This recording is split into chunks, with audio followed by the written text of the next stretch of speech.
Study IQ IAS, अब तैयारी हुई अफोर्डेबल। नमस्कार दोस्तों आई एम श्योर कि आपने देखा होगा कल देर शाम को एक बहुत ही चौंकाने वाली खबर सामने आई है। देखिए, आपको पता है लोकसभा का चुनाव होना बाकी है और इसके लिए जो मॉडल कोड ऑफ कंडक्ट है वो मोस्ट प्रोबेबली अगले हफ्ते से शायद लगना था, लेकिन खबर ये आई है कि जो इलेक्शन कमिश्नर हैं अरुण गोयल साहब, उन्होंने इस्तीफा दे दिया है। अब गंभीर बात यह है कि उनका जो टेन्योर है वो खत्म होना था 2027 तक और अभी 2024 में ही उन्होंने रेजिग्नेशन दे दिया है। प्रॉब्लम यह है कि अभी तक उन्होंने ये नहीं बताया कि किस कारण से दिया गया। ये आप खबर देख सकते हो, India election official quits before vote date announcement. और देखिए, ये जो खबर है ये इंटरनेशनल बन चुका है और यहां पर जो ऑपोजिशन पार्टीज हैं उन्होंने काफी गंभीर आरोप लगाए हैं। तो ये जो पूरा मामला है वो मैं आपको डिटेल से समझाऊंगा कि एग्जैक्टली यहां पर हुआ क्या क्या है, कौन है अरुण गोयल साहब। इनफैक्ट मैं आपको बताऊं तो जब उनका अपॉइंटमेंट हुआ था तब भी उस समय कुछ कंट्रोवर्सीज हुई थी। काफी कुछ आपको जानने को मिलेगा इस वीडियो में। चलिए आगे बढ़ते हैं, लेकिन उससे पहले ध्यान रखिएगा, आप में से जो भी लोग यूपीएससी की प्रिपरेशन कर रहे हैं, हमारा जो जीएस फाउंडेशन का बैच है वो ज्वाइन कर सकते हैं, क्योंकि इस बैच के अंदर आपको प्रीलिम्स, मेंस, इंटरव्यू सब कुछ की तैयारी कराई जाती है और साथ ही साथ इसमें आपको पर्सनल मेंटर मिलता है ताकि कभी भी कोई भी डाउट हो आप अपने मेंटर से पूछ सकें। इसको अवेल करने के लिए हमारे वेबसाइट ऐप पर जाइए, कमेंट सेक्शन में लिंक और यूज करिए कोड अंकित लाइव ताकि आपको मैक्सिमम डिस्काउंट मिल जाए। और इसके अलावा अगर आप एमसीक्यूज अटेम्प्ट करना चाहते हैं तो मेरे इंस्टा पेज पर जा सकते हैं, वहां पर स्टोरीज में जितने भी एमसीक्यूज हैं उसको आप अटेम्प्ट कर पाएंगे। चलिए शुरुआत करते हैं और सबसे पहले ये देखते हैं कि एग्जैक्टली हुआ क्या है। जैसा मैं आपको बोल रहा था कि लोकसभा का जो चुनाव है उसका जो अनाउंसमेंट होना था मोस्ट प्रोबेबली बताया जा रहा था कि अगले हफ्ते हो जाएगा, लेकिन उसके पहले ही जो इलेक्शन कमिश्नर है अरुण गोयल जी, उन्होंने इस्तीफा दिया है। देखिए, यहां पर आपको समझना है कि हमारे देश के अंदर जो इलेक्शन कमीशन होता है, अभी जो प्रेजेंट में कानून बना हुआ है उसके आधार पर एक चीफ इलेक्शन कमिश्नर होते हैं, सीईसी जिनको कहा जाता है, चीफ इलेक्शन कमिश्नर, और 2 इलेक्शन कमिश्नर होते हैं, राइट। तो ऑलरेडी क्या हुआ था कि यहां पर जो एक इलेक्शन कमिश्नर की पोस्ट है वो ऑलरेडी वेकेंट थी और यहां पर जो दूसरे इलेक्शन कमिश्नर हैं अरुण गोयल जी, उन्होंने भी इस्तीफा दे दिया। तो अल्टीमेटली जो पूरा इलेक्शन कमीशन है उसके अंदर सिर्फ एक कमिश्नर है and that is chief election commissioner और इनका नाम है राजीव कुमार। और यही सबसे चिंता की बात है क्योंकि यहां पर लोकसभा का चुनाव होना है और आप सोच के देखिए, अगर कमीशन के अंदर सिर्फ एक ही इलेक्शन कमिश्नर होंगे, चीफ इलेक्शन कमिश्नर, तो इसको लेकर काफी सारे डाउट रेस किए जा सकते हैं। अगर कोई यहां पर रिजॉल्व करना है, पहले अगर मान लो कोई मामला सामने आता था तो जो तीनों इलेक्शन कमिश्नर है वो एक साथ बैठते थे, अगर मतभेद होता था तो वोटिंग के द्वारा यहां पर डिसाइड किया जाता था कि क्या बात मानी जाएगी। लेकिन अगर एक सिंगल चीफ इलेक्शन कमिश्नर ही होंगे और पूरा लोकसभा का चुनाव कंडक्ट होगा तो इसको लेकर कंसर्न हो सकता है। और इसीलिए मैं आपको बता दूं, मोस्ट प्रोबेबली अगले ही हफ्ते पीएम मोदी यहां पर एक जो मीटिंग है वो चेयर करेंगे ताकि जो अगले 2 इलेक्शन कमिश्नर हैं उनकी अपॉइंटमेंट की जा सके। खैर, वो मैं आपको आगे बताऊंगा। साथ ही साथ यहां पर आप देख सकते हो जो टॉप ऑफिशियल्स हैं उन्होंने बताया है कि जो मिस्टर गोयल हैं, अरुण गोयल जी इलेक्शन कमिश्नर, उन्होंने यहां पर पर्सनल रीजन से रिजाइन किया है। कोई भी अभी तक कारण नहीं बताया गया है। ऑल्दो यहां पर काफी समय से स्पेकुलेशन लगाया जा रहा था कि जो अरुण गोयल साहब हैं उनका जो हेल्थ है वो शायद इस समय अच्छा नहीं है, लेकिन यहां पर बोला जा रहा है कि वो परफेक्ट हेल्दी हैं इस समय, तो कोई भी प्रॉब्लम नहीं है। और ये आप देख सकते हो यहां पर उन्होंने अपना जो इस्तीफा है वो किसको भेजा है, ऑब्वियस सी बात है जो प्रेसिडेंट हैं उनको भेजा जाता है और इसीलिए जो प्रेसिडेंट द्रौपदी मुर्मू जी हैं उन्होंने इसको एक्सेप्ट कर लिया है। और ये आप देख सकते हो जो ministry of law and justice का पूरा नोटिफिकेशन है वो आपका जारी किया गया है। खैर, क्वेश्चन यहां पर यह है कि हु इज अरुण गोयल। मैं आपको बता दूं 1962 में इनका जन्म होता है पटियाला में and he is an Indian administrative service officer of 1985 batch, Punjab cadre के हैं एंड फॉर्मर आईएएस ऑफिसर रह चुके हैं। साथ ही साथ 2022 में इलेक्शन कमिश्नर के पद पर इनको लाया गया था और इलेक्शन कमिश्नर बनने के जस्ट पहले अगर आप देखोगे he was union heavy industries secretary, जिसके तहत इन्होंने यहां पर जो ई व्हीकल का मूवमेंट है भारत के अंदर उसको काफी अच्छे से लाने की कोशिश की। इसके अलावा आपने सुना होगा सरकार के द्वारा जो पीएलआई स्कीम लाई गई है, प्रोडक्शन लिंक इंसेंटिव स्कीम, उसको भी यहां पर उन्होंने काफी सफलतापूर्वक किया था। यहां पर टारगेट था 42,500 करोड़ का इन्वेस्टमेंट लाने का, लेकिन उनके दौरान 67,000 करोड़ से भी ज्यादा का इन्वेस्टमेंट आया था। लेकिन क्या होता है कि देखिए उन्होंने 2022 में अगर आप देखोगे तब तक वो आईएएस ऑफिसर थे। तो अचानक से क्या होता है 2022 में वो वॉलंटरी रिटायरमेंट ले लेते हैं और इसी को लेकर कंट्रोवर्सी हो जाती है। बेसिकली क्या होता है कि जैसे ही वो वॉलंटरी रिटायरमेंट लेते हैं, अगले ही दिन उनको इलेक्शन कमिश्नर नियुक्त कर दिया जाता है सरकार के द्वारा। 2022 की मैं बात कर रहा हूं और यह मामला एक्चुअली सुप्रीम कोर्ट भी गया था। आपको पता होगा recently ADR, that is association for democratic reform, इन्होंने भी, आपको याद होगा ना, मैंने वीडियो बनाया था, एसबीआई के खिलाफ एक याचिका दायर की है जो इलेक्टोरल बॉन्ड वाला मामला है। खैर, यहां पर जो एडीआर है जो कि एक एनजीओ है, उन्होंने पिटीशन डाला था सुप्रीम कोर्ट में और कहा था कि जो अरुण गोयल का अपॉइंटमेंट किया गया है इलेक्शन कमिश्नर के तौर पर, यह गलत है। और यह गलत इसलिए है, यहां पर उनके द्वारा सफाई दिया गया कि एकदम हड़बड़ी में इसका पूरा जो चयन है वो किया गया है और इसको लेकर सुप्रीम कोर्ट ने सवाल भी उठाए थे। और देखिए, सुप्रीम कोर्ट ने कहा था कि जो मिनिस्ट्री ऑफ लॉ है वो अचानक से 4 नाम जो है वो लेकर आती है लिस्ट ऑफ नेम में से, और अगले ही दिन यहां पर जो अरुण गोयल जी हैं, जब वो वॉलंटरी रिटायरमेंट लिए थे अपने पद से, तो उसके अगले ही दिन यहां पर नवंबर 18 को जो नाम है वो पीएम के द्वारा रिकमेंड कर दिया जाता है प्रेसिडेंट को और फाइनली उनका अपॉइंटमेंट कर दिया जाता है। मतलब सुप्रीम कोर्ट क्वेश्चन कर रहा था कि आखिरकार इतनी हड़बड़ी क्या थी उनके अपॉइंटमेंट में। ऑल्दो उनके अपॉइंटमेंट को कैंसिल नहीं किया गया, लेकिन इसको लेकर कुछ ना कुछ क्वेश्चंस उठाए गए थे और इसीलिए, क्योंकि अरुण गोयल साहब ने रेजिग्नेशन दिया है, यहां पर जो एडीआर के चेयरमैन है त्रिलोक चंद शास्त्री जी, उन्होंने कहा we are happy that he has resign. ठीक है, अब मैं आपको बताता हूं थोड़ा सा इतिहास के बारे में। देखो, अगर आप इलेक्शन कमिश्नर का इतिहास देखोगे तो यह तीसरी बार होने जा रहा है जब किसी ने रिजाइन किया हो, इस्तीफा दिया हो। देखो, पहली बार 1973 में जो chief election commissioner Nagendra Singh हैं, उन्होंने रिजाइन किया था अपना टर्म कंप्लीट होने के पहले, लेकिन उसका कारण क्या था? वो था आपका इंटरनेशनल कोर्ट ऑफ जस्टिस में उनको जज बनाकर भेजा जा रहा था। फिर दूसरा एक्चुअली मामला रिसेंट का ही है, अगस्त 2020 में। यहां पर आपने सुना होगा अशोक लवासा, और इनको लेकर भी कुछ कंट्रोवर्सीज हुई थी, मैं आपको बताऊंगा। 2019 का जो लोकसभा चुनाव हुआ था ना, इसको लेकर भी कुछ क्वेश्चन उठाया है ऑपोजिशन में, वो मैं आपको आगे बताऊंगा। लेकिन अशोक लवासा ने भी 2020 में रिजाइन किया था, और रिजाइन इसलिए किया था क्योंकि उनको वाइस प्रेसिडेंट बनकर जाना था, किसमें?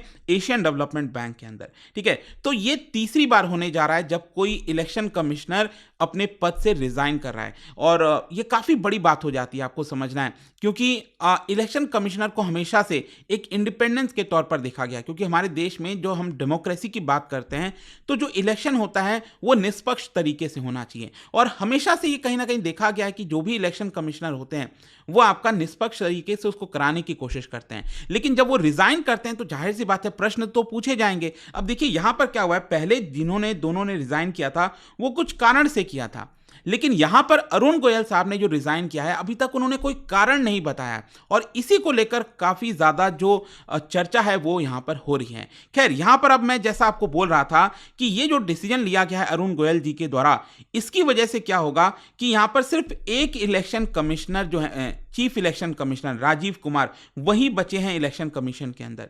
क्योंकि जो अरुण गोयल का टर्म था, मैंने आपको बताया 2027 तक होना था, लेकिन उन्होंने अभी यहां पर रिटायरमेंट ले लिया, मतलब रिजाइन कर दिया है। और साथ ही साथ जो इसके पहले एक इलेक्शन कमिश्नर थे अनूप चंद्र पांडे, वो फरवरी में ही रिटायर हुए थे। तो जो दोनों इलेक्शन कमिश्नर की पोस्ट है वो खाली है इस समय। ठीक है, इनफैक्ट मैं आपको बता दूं, ये पहली बार नहीं हो रहा है कि कोई जो एक इलेक्शन कमीशन जो है वो सिर्फ एक ही इलेक्शन कमिश्नर के साथ ही इस समय हो। 2015 में भी ऐसा मामला आया था। एक्चुअली उस समय क्या हुआ था, वीएस संपत और एचएस ब्रह्मा, उन्होंने रिटायर कर गए थे, और यहां पर उनके रिटायरमेंट के बाद कोई भी अपॉइंटमेंट नहीं किया गया था। ये मैं 2015 की बात कर रहा हूं। नसीम जैदी जो हैं वो उस समय चीफ इलेक्शन कमिश्नर थे, और करीब 1 महीने तक वो सिंगल मेंबर के तौर पर काम कर रहे थे, उनके साथ कोई भी इलेक्शन कमिश्नर नहीं था। ठीक है, तो उस समय भी एक ऐसा मौका आया था जब यहां पर एक ही इलेक्शन कमीशन जो है कमिश्नर जो है आपके कमीशन के बॉडी में देखने को मिलते हैं। लेकिन अब समझिए, इस बार जो मामला है वो थोड़ा सा डिफरेंट है। देखो, 2015 में लोकसभा का चुनाव नहीं था, वो तो 2014 में था, लेकिन इस बार जैसा मैंने आपको बताया कि लोकसभा का चुनाव है, तो क्वेश्चन ये है कि क्या इलेक्शन कमीशन के अंदर अगर सिर्फ एक ही चीफ इलेक्शन कमिश्नर है, क्या उनसे लोकसभा का चुनाव कंडक्ट कराया जा सकता है? देखो, लीगली इसमें कोई प्रॉब्लम नहीं है यहां पर। अगर, क्योंकि क्या होता है ना कि अगर मान low model code of conduct एक बार आ गया तो सरकार फिर जो इंपॉर्टेंट अपॉइंटमेंट्स है वो नहीं कर सकती हैं। तो अगर कुछ करना है उसके पहले करना है। तो लीगली इसमें कोई दिक्कत नहीं है। अगर एक इलेक्शन कमिश्नर है, अगर वो लोकसभा का चुनाव कंडक्ट कराना चाहते हैं वो कर सकते हैं। लेकिन जैसा मैं आपको पहले भी बोल रहा था कि अगर मान लो कोई प्रॉब्लम आता है, कोई क्वेश्चन रेज किया जाता है, कोई कंप्लेन जाता है मान लो राहुल गांधी से रिलेटेड, पीएम मोदी से रिलेटेड, तो अगर वो इलेक्शन कमीशन के पास जाएगा तो उसमें तो सिर्फ एक ही मेंबर है। अब पहले अगर मान लो 3 मेंबर होते तो यहाँ पर जो डिसीजन है वो सॉलिड माना जाता कि भाई 3 लोगों ने मिलकर डिसीजन लिया है। लेकिन अगर एक ही लेंगे तो इसको लेकर कुछ ना कुछ क्वेश्चंस पूछे जा सकते हैं। इनफैक्ट आप देख सकते हो इसी की वजह से यहां पर जो बड़ी खबर आई है, यह आप देख पाओगे, prime minister panel to meet next week to fill vacancies.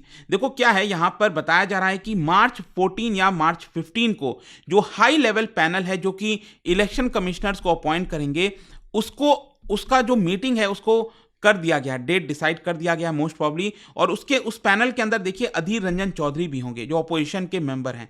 अब मैं आपको बताता हूं, एक्चुअली अपॉइंटमेंट प्रोसेस को भी लेकर आपने देखा होगा पिछले साल काफी ज्यादा इसको लेकर कंट्रोवर्सी हुआ था। वो ये था कि पिछले साल मार्च के महीने में सुप्रीम कोर्ट का एक जजमेंट आया था और सुप्रीम कोर्ट ने कहा कि देखिए जो इलेक्शन कमिश्नर्स अपॉइंट किए जाते हैं उसमें हम बदलाव कर रहे हैं। पहले क्या होता था, आजादी से लेकर अभी तक सिर्फ प्राइम मिनिस्टर यहां पर एक रिकमेंडेशन देते थे प्रेसिडेंट को और प्रेसिडेंट अपॉइंट कर देते थे जो भी इलेक्शन कमिश्नर होगा। लेकिन यहां पर सुप्रीम कोर्ट ने कहा कि देखिए आप ये गलत कर रहे हैं। संविधान के अंदर लिखा हुआ है कि पार्लियामेंट को कानून बनाना चाहिए और क्योंकि पार्लियामेंट ने कानून अभी तक नहीं बनाया है तो हम यहां पर क्या कर रहे हैं, 3 मेंबर की बॉडी बना रहे हैं। और वो कौन है, prime minister, leader of opposition जो कि अधीर रंजन चौधरी हैं इस समय, और chief justice of India DY Chandrachud हैं इस समय। तो तीनों मिलकर यहां पर डिसाइड करेंगे कि इलेक्शन कमिश्नर कौन होगा। लेकिन क्या होता है कि सरकार को यह चीज पसंद नहीं आती और सरकार पार्लियामेंट में एक कानून लेकर आती है, बिल लेकर आती है। और वो बिल क्या था, chief election commissioner and other election commissioners appointment conditions of service and term of office bill 2023, जिसके तहत क्या किया जाता है कि सुप्रीम कोर्ट ने जो बोला था कि चीफ जस्टिस ऑफ इंडिया इसके अंदर होंगे, इसको हटाकर यह कह दिया गया कि एक यूनियन कैबिनेट के मिनिस्टर होंगे। मतलब सरकार की तरफ से 2 लोग होंगे, एक प्राइम मिनिस्टर खुद और यहां पर यूनियन कैबिनेट, और तीसरे अपोजिशन के लीडर। तो जाहिर सी बात है सरकार जो भी चाहेगी, जिसको चाहेगी उसको अपॉइंट कर सकती है। तो यह हुआ था एक्चुअली आपका, और इसीलिए कई सारे जो लीडर्स थे ऑपोजिशन के, उन्होंने कहा कि यहां पर जिस तरीके से ये बिल पास कराया गया है और कहीं ना कहीं जो सुप्रीम कोर्ट का जजमेंट था उसके स्पिरिट को ध्यान में नहीं रखा गया है, ये गलत है, ऐसा नहीं होना चाहिए। खैर यहां पर एक्चुअली मैं आपको ये भी बता दूं कि सुप्रीम कोर्ट ने ये जो निर्णय लिया था वो ये कहा था सुप्रीम कोर्ट ने कि जब तक पार्लियामेंट इससे रिलेटेड कानून नहीं बना लेता तब तक हम ये वाला जो रूल है वो अप्लाई करेंगे। लेकिन ये एक्चुअली रूल अप्लाई हो ही नहीं पाया क्योंकि कोई भी अपॉइंटमेंट नहीं की गई थी, कोई भी मीटिंग नहीं बुलाई गई थी। लेकिन फाइनली जैसा मैंने आपको बोला कि यहां पर मार्च 14 और 15 को जो मीटिंग है वो बुलाई जानी है मोस्ट प्रॉब्ली, और यहां पर 2 इलेक्शन कमिश्नर्स को अपॉइंट कर दिया जाएगा। खैर अब मैं आता हूं यहां पर ऑपोजिशन। देखिए कल जब देर शाम को यह खबर आता है कि इलेक्शन कमिश्नर ने रिजाइन कर दिया है तो जो ऑपोजिशन पार्टीज के लीडर हैं उन्होंने एक तरह से सरकार को कई सारे क्वेश्चंस पूछे हैं। स्पेशली यहां पर जो कांग्रेस के सीनियर लीडर हैं केसी वेणुगोपाल, उन्होंने कहा कि there is absolutely no transparency in how a constitutional institution like Election Commission of India has been functioning, क्योंकि सरकार के प्रेशर में ये लोग काम कर रहे हैं, ऐसा कांग्रेस की तरफ से आरोप लगाया गया है। और साथ ही साथ उन्होंने एक और चीज याद दिलाया कि देखिए 2019 में भी एक केस हुआ था और ये मैंने आपको बताया था ना, मैं आपको बताऊंगा, दैट इज अशोक लवासा के बारे में। अशोक लवासा जो कि 2020 में रिजाइन किए थे क्योंकि एशियन डेवलपमेंट बैंक में जाना था। एक्चुअली 2019 में क्या हुआ था कि एक मॉडल कोड ऑफ कंडक्ट से रिलेटेड जो कि प्राइम मिनिस्टर मोदी से रिलेटेड एक मामला गया था इलेक्शन कमिश्नर में, ठीक है। तो उस समय यहां पर एक डिसेंट जजमेंट दिया था अशोक लवासा ने, डिसेंट किया था। मतलब उनका कहना था कि प्राइम मिनिस्टर मोदी जी को क्लीन चिट नहीं देना चाहिए, लेकिन बाकी के 2 लोग सहमत थे क्लीन चिट देना चाहिए, और इसीलिए यहां पर अशोक लवासा का कहना था कि नहीं देना चाहिए। तो ऑपोजिशन ये याद दिला रहा है कि देखिए उस समय भी ऐसा कुछ हुआ था। इनफैक्ट आप देख सकते हो जो कांग्रेस पार्टी के प्रेसिडेंट हैं मल्लिकार्जुन खड़गे, उन्होंने तो यहां पर यह कह दिया है कि इलेक्शन कमीशन और इलेक्शन ओमिशन ये शब्द का इस्तेमाल किया और कहा है कि India now has only 1 election commissioner. और उन्होंने याद दिलाया कि देखिए मैंने कहा था कि धीरे धीरे करके भारत के अंदर जो इंडिपेंडेंट इंस्टीट्यूशंस हैं उनको खत्म किया जा रहा है, जो डेमोक्रेसी है उसकी जगह डिक्टेटरशिप लाई जा रही है, ऐसा मल्लिकार्जुन खड़गे जी का कहना है। इनफैक्ट यहां पर जो आरजेडी के लीडर और राज्यसभा एमपी मनोज कुमार झा हैं, उनकी तरफ से कहा गया कि देखिए कई सारे डाउट्स होते हैं। मतलब जिस तरह से उन्होंने रिजाइन किया है बिना कोई कारण बताए, इससे काफी सारे सवाल खड़े होते हैं कि जो लोकसभा का चुनाव होगा क्या वह एक्चुअल में निष्पक्ष तरीके से हो पाएगा कि नहीं हो पाएगा। ठीक है, खैर जाने से पहले यहां पर मैं आपको कंक्लूजन भी बता देता हूं। देखो, ये जो अरुण गोयल जी का रेजिग्नेशन था, there is no doubt it's a huge surprise इसलिए है, मैं आपको बताता हूं क्यों। अभी क्या हुआ था रिसेंटली, अगर आप देखोगे तो एक्चुअली क्या है ना कि लोकसभा चुनाव के पहले जो इलेक्शन कमीशन ऑफ इंडिया है वो पूरे देश में भ्रमण करती है, पूरे देश में जाती है, अलग अलग राज्यों में पूछताछ करती है और रिक्वायरमेंट समझती है और उसके बाद इलेक्शन का डेट अनाउंस करती है। तो रिसेंटली यहाँ पर जो इलेक्शन कमीशन है वो तमिलनाडु गई थी, उड़ीसा गई थी, बिहार, उत्तर प्रदेश, वेस्ट बंगाल, तो वहाँ पर भी अरुण गोयल जी उसका पार्ट थे। लेकिन यहाँ पर सोर्सेज के माध्यम से ये बताया गया कि मार्च 12 और मार्च 13 को वो जम्मू और कश्मीर भी जाने वाले थे, उनका टिकट्स वगैरह भी सब बुक हो रखा था, लेकिन उसके पहले ही यहां पर वो रिजाइन कर देते हैं। और साथ ही साथ अभी रिसेंटली ये भी देखने को मिला था, जब election commission of India West Bengal गई थी तो वहां पर भी प्रेस कॉन्फ्रेंस किया गया इलेक्शन कमीशन के द्वारा, तो उसमें सिर्फ राजीव कुमार मौजूद थे, अरुण गोयल जी नहीं थे। कहा गया कि उनकी तबियत शायद ठीक नहीं है, लेकिन अब यहां पर उनके द्वारा रिजाइन किया गया है। दोस्तों, आपका क्या सोचना है इन सब चीजों को लेकर? जो भी इससे रिलेटेड पर्सपेक्टिव, डेटा वगैरह जो भी कुछ था मेरे पास, मैंने आपको बता दिया है। और आप क्या सोचते हैं मुझे कमेंट्स में जरूर बताइएगा। जाने से पहले एक इंटरेस्टिंग क्वेश्चन, क्या बता सकते हो कि कौन से साल में 2 additional commissioners were appointed for the first time in election commission of India? ठीक है, कब हुआ था पहली बार कि 2 एडिशनल कमिश्नर्स को अपॉइंट किया गया था? इसका राइट आंसर आप सबको पता है, मेरे इंस्टाग्राम पर तो मिलेगा ही, वहां पर अगर आप नहीं हो कोई बात नहीं, टेलीग्राम से ले सकते हैं इसका सही उत्तर। मैं कई सारे जो एमसीक्यूज हैं वो यहाँ पर स्टोरीज में डालता रहता हूं। अगर आपको पीडीएफ चाहिए तो टेलीग्राम पर आइए, अलग अलग सोशल मीडिया पर आप जुड़ पाओगे। और जैसा मैंने आपको बताया, अगर आप यूपीएससी की तैयारी कर रहे हैं, कोई भी बैच चाहते हैं, you can just use this code Ankit live, ताकि आपको मैक्सिमम डिस्काउंट मिल जाए। आई होप कि वीडियो आपको पसंद आया होगा। मिलता हूं आपसे next time. Till then, thank you very much. Study IQ IAS, अब तैयारी हुई अफोर्डेबल।